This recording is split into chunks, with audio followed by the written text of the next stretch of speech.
The Battle of Seven Oaks National Historic Site in Winnipeg, it's just a little plot of land, there's a little monument, but what happened there in the early years of the 1800s is of pretty fundamental importance to the development of the Métis community in Manitoba, and by extension really to the whole history and development of Western Canada.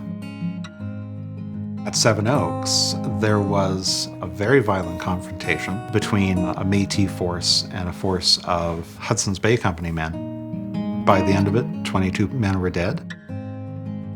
It was viewed as the emergence of the Métis as the new nation, asserting their rights as Aboriginal people within Manitoba to travel and harvest and hunt and feed their people. When I was in grade 4, we did a school project on the Battle of Seven Oaks, and it was a year-long thing. This project, how they got so interested in it was amazing. In the course of doing their project, they spent some time at our monument site in Winnipeg and provided some recommendations to make it a better site. On June 19, 2007, we did a recreation of the Battle of Seven Oaks on the anniversary of it. That was a gunshot. The settlers have There's two sides to every story, and sometimes both sides aren't evenly told. returned fire. Governor Supple has been shot. It's a misconception that the Métis had started the battle. Of course, when you look at it, the Hudson Bay Company fired first and started the battle.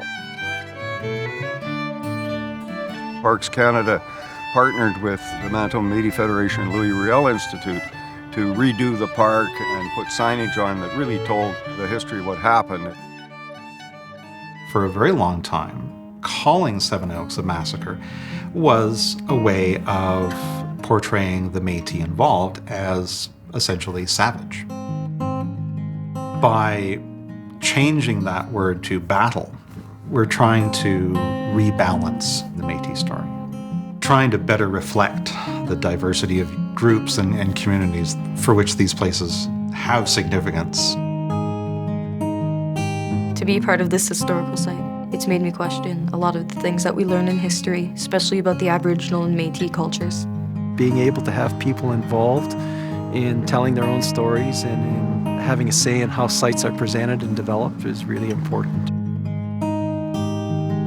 Parks Canada had not portrayed the Métis accurately, and I think in terms of having an objective of doing a reconciliation, it's been a great success. It's definitely had an impact on the way my life is now. I want to go into law because questioning things is always good, and seeing both sides to every story is probably the greatest thing that I could do after this project.